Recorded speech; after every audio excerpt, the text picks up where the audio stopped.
Now we're going to change track and go to spine imaging, and I'll be giving a talk on spinal cord inflammatory diseases.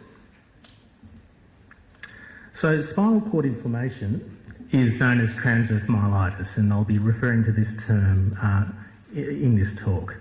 And in the talk I'll cover the current definition and terminology around transverse myelitis, which can be a little bit confusing, the current diagnostic criteria, different etiologies, the differential diagnosis, and the diagnostic workup of a patient with suspected transverse myelitis.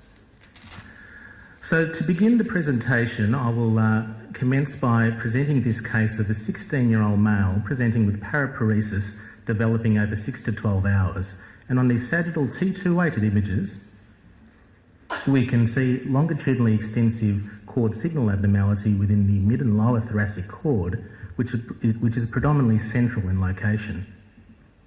Pre and post gadolinium images demonstrate some nodular peripheral and some central areas of enhancement.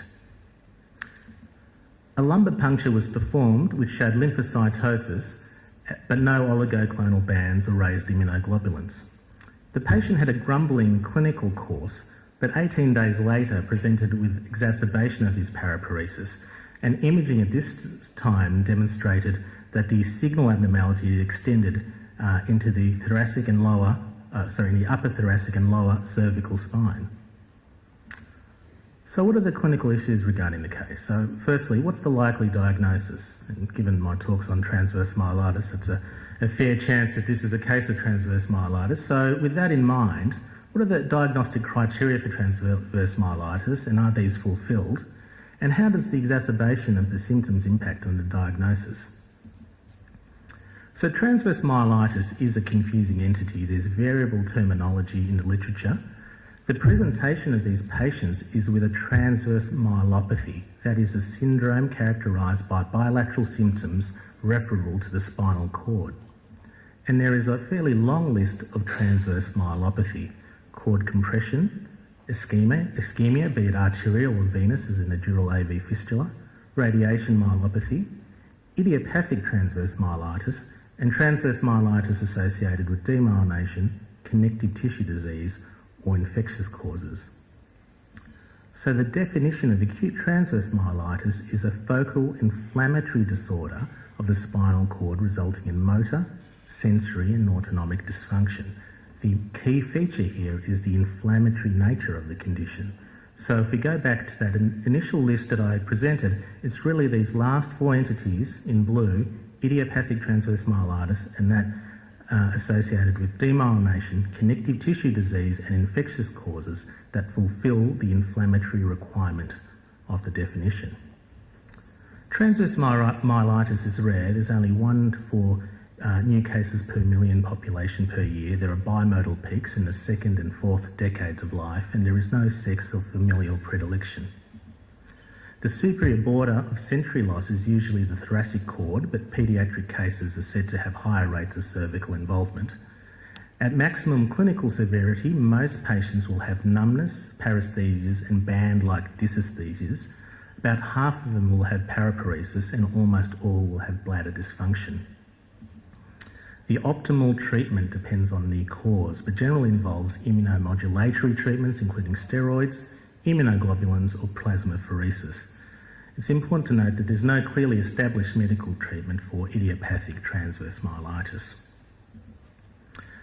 So in 2002, there was a working group formed to create uniform criteria for the diagnosis and classification of transverse myelitis. It was hoped that these criteria would be useful to guide and assess treatment and differentiate from other causes of transverse myelopathies. They classified transverse myelitis into idiopathic and according to etiologies, that is, secondary to demyelinating disease, multiple sclerosis and neuromyelitis optica, secondary to autoimmune syndromes, and secondary to infectious causes. And the diagnostic criteria that they proposed were as follows. There should be an appropriate clinical picture, that is, motor, sensory and or autonomic dysfunction, symptoms, referable to the spinal cord. There should be bilateral but not necessarily symmetric involvement, and there should be a clearly defined sensory level. there should be appropriate evolution of the symptoms. That is, maximal clinical severity should be between 4 hours and 21 days of onset. This lower limit of 4 hours was designed to exclude cases of spinal cord ischemia, which tend to present a lot more quicker or acutely. And there should be confirmation of the acute inflammatory process, and this can be either done via lumbar puncture, looking for a cellular infiltrate or increased immunoglobulin, or enhancement on gadolinium-enhanced MRI. So if we go back to the original case that I presented, is there an appropriate clinical picture? Yes, the paraparesis developed over 6 to 12 hours. Was there appropriate evolution of symptoms? Yes, even with the exacerbation of the symptoms of the clinical nadir at 18 days, that is within the accepted time frame of 4 hours and 21 days. And is there confirmation of an acute inflammatory process? Yes, there was both enhancement on MR and CSF lymphocytosis. Transverse myelitis should not be diagnosed when there is evidence of cord compression and MRI is done emergently to exclude that, or if there's a history of irradiation to the spine over the last 10 years. It shouldn't be diagnosed if there's a clinical deficit consistent with occlusion of the anterior spinal artery, or if there's abnormal flow voids on the surface of the cord that would indicate an AVM or dural AV fistula in this case. Idiopathic transverse myelitis should not be diagnosed if there's clinical or serological evidence of connective tissue disease, or if there's CNS manifestation of infective diseases such as syphilis, Lyme disease, and this list presented here, brain abnormalities suggestive of multiple sclerosis, or if there's a history of clinically apparent optic neuritis. So as with all diagnostic criteria, there are some limitations. Patients may fulfil all of the criteria other than documentation of inflammation, in which case they can be termed probable acute transverse myelitis, and the lumbar puncture and the MR repeated with contrast between day 2 to day 7. The 4 hours and 21 days is an arbitrary cutoff. Treatment may of course alter the disease progression, and often patients are treated before the clinical nadir. And entities such as tumour may satisfy the diagnostic criteria, particularly as to when they present and for the need for enhancement on MR. So there was a study in 2005 evaluating the diagnostic criteria in 288 patients presenting with a transverse myelopathy, and the breakdown of diagnoses was as follows. Around 16% idiopathic transverse myelitis, 20% due to systemic autoimmune disease, that is 17% infectious or para-infectious, around 11% multiple sclerosis, 17% NMO, and actually 19% had a spinal cord infarct. So, idiopathic transverse myelitis accounts for about 16% of acute myelopathy patients, and it's thought that with better understanding of the known causes and more sensitive and specific microbial assays and autoimmune markers, this percentage will decrease in the future.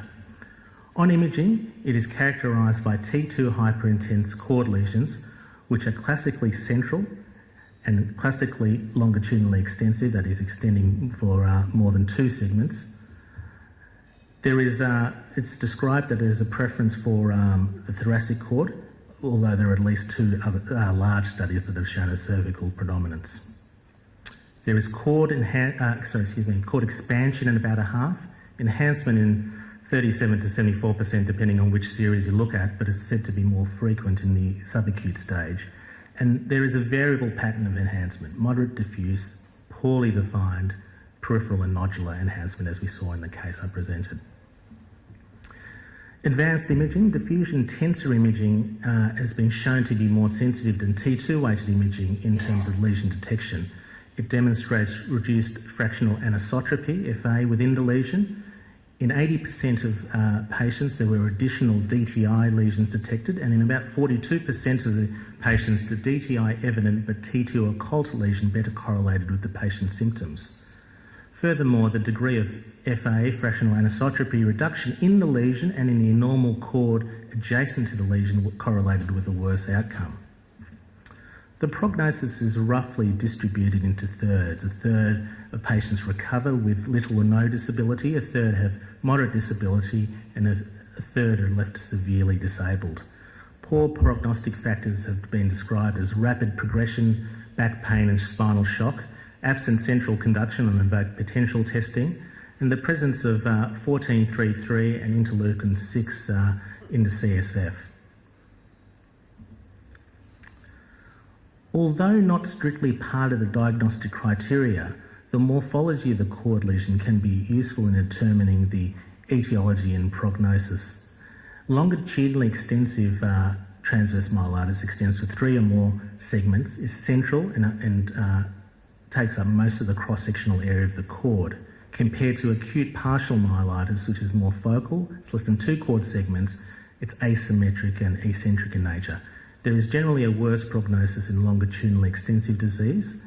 If you follow up the acute partial myelitis, there is a higher association with MS. If they have a normal brain MR initially, there's a 10% progression to MS over a 61-month follow-up and 21% after 20 years. However, if there are brain lesions, there is up to 88% progression to multiple sclerosis. So, looking at multiple sclerosis, the classical lesion is said to be small, occupying less than 2 segments, and is classically located dorsolaterally within the cord.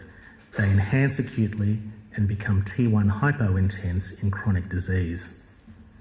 Transverse myelitis is a rare initial presentation of MS, and the documentation of dissemination in time is important from differentiating from other causes of transverse myelitis. So this is one case that we had at our place, a 38-year-old man presenting with bilateral upper motor neurone signs in the lower limbs, and you can see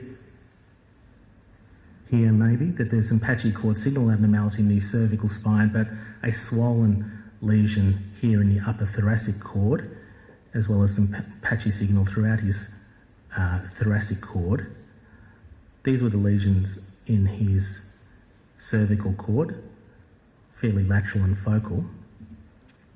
This swollen appearing lesion in the upper thoracic cord enhanced peripherally post-administration of contrast, and when we imaged his brain, in fact, he had the fairly characteristic perivenular lesions extending out as Dawson's fingers, as well as some diffusion restricting and faintly enhancing lesions in the brain, thus fulfilling the diagnostic criteria for multiple sclerosis. Neuromyelitis optica is a severe relapsing demyelinating condition, and it's previously known as Devick's disease, but we now recognise that it's demographically and clinically distinct from MS. It affects the spinal cord and optic nerves, the brain relatively spared. It has a higher predilection for females in a non-white population, and it has a poorer prognosis with severe attacks and greater residual disability. Further evidence that NMO is a separate disease process to MS is the discovery of an NMO-specific autoantibody that binds to aquaporin 4, which is the water channel protein most abundant in the CNS. And the newer assays are very sensitive and specific to NMO-IgG, and high titers is found to correlate with disease severity as well as clinical relapse. In 2006, the diagnostic criteria for NMO were revised, and if patients had optic neuritis, myelitis, and 2 out of 3 of the following, NMO-IgG positivity, longitudinally extensive cord involvement, or an onset brain MR non-diagnostic for MS, this was very sensitive and highly specific for NMO. The cord lesions in NMO are typically central and span more than 3 segments, and they tend to enhance in the acute phase and are expanded. Brain involvement is uncommon at presentation, but most patients with NMO will develop non-specific and clinically silent white matter lesions later in the course of the disease. 10% are said to develop MS-like lesions, which are subtly different. So this is an example taken from the literature, and they're said to have this cloud-like enhancement with indistinct margins. Around 10% will have lesions in the brain in areas that express high aquaporin 4, that is around the hypothalamic region, as in this case, or around the aqueduct or periventricular as well. It's interesting to note that 10 to 40% of NMO patients have a coexistent autoimmune disorder, so SLE, Sjögren's, or myasthenia gravis, which may indicate an underlying susceptibility to autoimmune conditions. Now moving on to the autoimmune groups. Transverse myelitis is most frequently encountered in SLE, which can occur with the antiphospholipid syndrome, but has been seen in all of these disease entities. And whilst it's uncommon, connective tissue disease patients have 1,000 times greater risk of transverse myelitis than the general population. With SLE, about 1 to 3% will present with a myelopathy. The pathogenesis is poorly understood. There's scant autopsy data which shows ischemic necrosis, infarction, myelomalacia of the cord with perivascular inflammatory cells and thrombi within vessels. However, more recent work in SLE patients with myelopathy describes two distinct clinical patterns. The first pattern is of a rapid onset of flaccid paralysis, hyporeflexia, and urinary retention. This group of patients have a poor outcome of persistent paraplegia, and there is often evidence of coexistent active SLE. And the second group is a more subacute presentation of spasticity, hyperreflexia and weakness over 1 to 30 days, followed by a relapsing course. And a similar division has been described in Sjögren's disease. Interestingly, the second group, the more subacute group, has a high percentage of optic neuritis and NMO IgG positivity, which really suggests that NMO and disease-associated transverse myelitis exists in SLE. So this is a case of a 28-year-old lady who presented with an exacerbation of her SLE with paraparesis and a T10 sensory level. And one can appreciate there is fairly longitudinally extensive cord signal abnormality, which is central in location, and diffusion weighted imaging in this patient demonstrates some reduced ADC in the lower cord. This patient had a terrible outcome, and this is what her cord looked like a couple of years down the track, quite markedly myelomalacic with areas of cystic myelomalacia. She became wheelchair bound after that presentation. Parainfectious transverse myelitis refers to that temporarily related to or presumed caused by a systemic infection, and in many cases the infective agent can't be identified.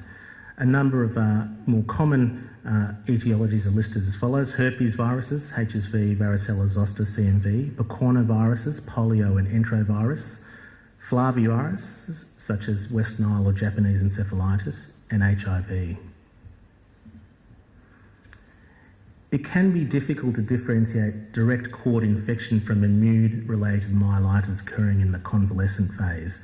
Direct microbial infection can be suggested by CSF PCR positivity, and immune-related transverse myelitis can occur due to a number of mechanisms. Molecular mimicry, where there's cross-reactivity between the microbial antigen and the neuronal cell wall. Microbial superantigen-mediated infected, where there's excessive T-cell receptor activity, and derangements in humoral immunity, that is immune complex disease. It can also occur post-vaccination. So this is a case that we had at our place where the patient was febrile and then had myelopathic symptoms, and we can see here that there is focal cord signal abnormality and patchy enhancement that's peripheral.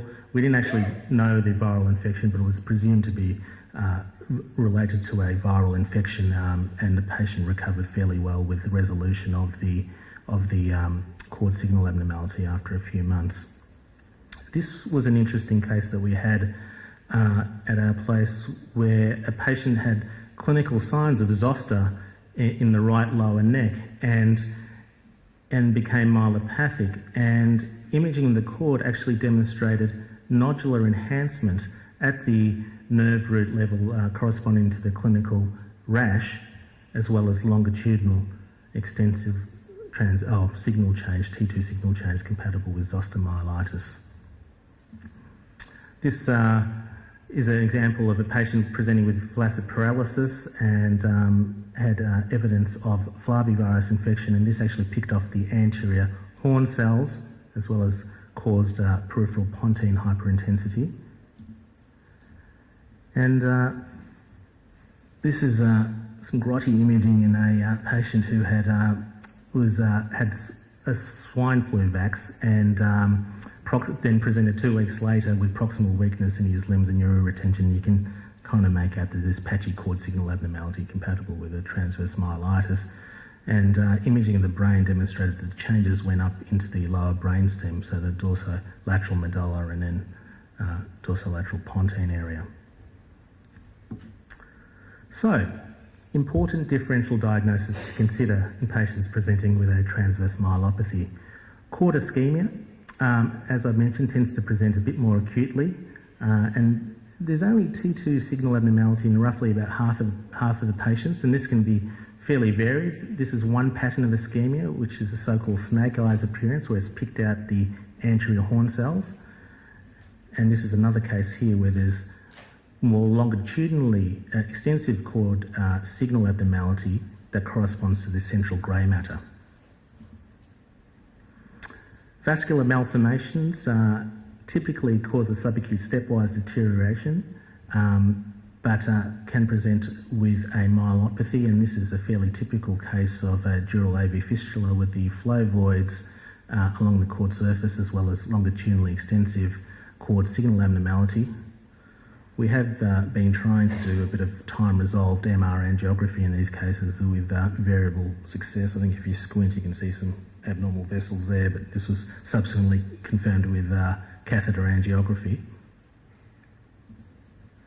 Radiation myelopathy, so this is a patient who had a head and neck cancer that was irradiated. You can see the fatty replacement of the vertebral bodies in the radiation port, but you can also appreciate there's some patchy cord signal abnormality within the upper cervical cord.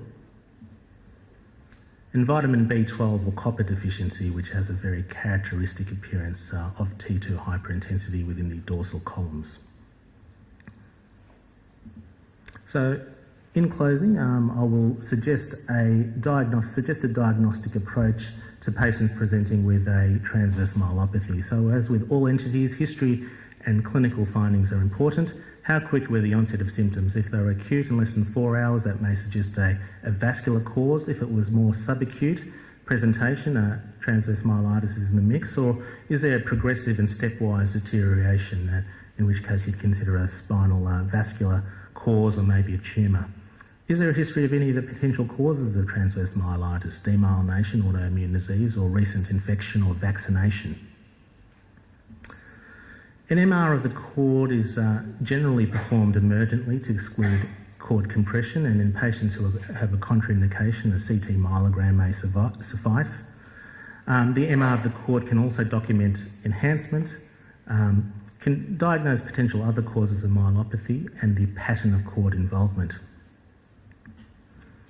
This is an interesting case that we had probably about 12 months ago now, where the clinical suspicion was of transverse myelitis. The patient was febrile and unwell and myelopathic, and there is longitudinally extensive cord signal abnormality. I'm not sure how well this is showing up, but there is a lesion with a rind of low T2 signal. These are T1 weighted images, and this is post-GAD, and there is a rind of thick peripheral enhancement. And this in fact turned out to be a spinal cord abscess. So this is a picture not typical of transverse myelitis. We've got a mass within the cord, so this is a spinal cord abscess. Diffusion weighted imaging would have helped, but unfortunately we couldn't do that at that time. So looking at the pattern of cord involvement is useful in determining etiology. Unfortunately, the most commonly encountered cord signal abnormality is also the least specific. So central cord signal abnormality extending for more than 3 segments can be seen in idiopathic transverse myelitis, NMO, autoimmune or infectious causes, but also can be seen in arterial or venous ischemia. MS typically has focal lesions that are dorsolateral in location. Dorsal column involvement can be seen in vitamin B12 or copper deficiency. Anterior horn involvement can be seen in a number of viruses. Polio is the prototypical virus. We don't see many cases of that. Enterovirus is one that happens sporadically, Echo Coxsackie, Flaviviridae, and this is the case of the ischemia that I presented earlier. Nerve root enhancement can be seen in Lyme disease, EBV, CMV, varicella zoster. This is a case of enterovirus taken from the literature. Schistosomiasis or Guillain-Barré. Leptomeningeal enhancement, so patchy nodular cord surface enhancement, as well as posterior mediastinal adenopathy. This was a case of sarcoid, but also can be seen in TB, syphilis, CMV, EBV, HSV or cysticercosis. A lumbar puncture is generally performed to confirm an inflammatory process, looking for lymphocytes or intrathecal antibody synthesis. Assessment for demyelination elsewhere, an MRI of the brain looking for characteristic changes of MS or the lack of changes of NMO, or occasionally the characteristic changes of NMO. Visual evoked potentials, looking at the optic nerves, and then the rest of the diagnostic workup, looking at the CSF and blood for infective and autoimmune causes, and then you can think about doing some prognostic factors, evoked potentials, EMG and CSF, looking for these bad prognostic indicators. So, the take-home points. We talked about transverse myelitis as representing an inflammatory cause of a transverse myelopathy. We talked about the current diagnostic criteria in terms of clinical presentation, being a more subacute presentation, the clinical nadir being between 4 hours and 21 days, and the need to document inflammation. In terms of etiologies, we talked about idiopathic and disease-associated, demyelination, MS and NMO, autoimmune and infective causes. We talked about some important differential diagnosis and a suggestive diagnostic workup consisting of the history, MRI of the cord, lumbar puncture, MR of the brain and serum tests. Most of what I've said is in this review article that sort of came in print late last year in JMRI, and I'd like to take the opportunity to acknowledge my co-authors in this, Christine Goh and Trish Desmond, for their contributions to the article and to this talk. Thank you.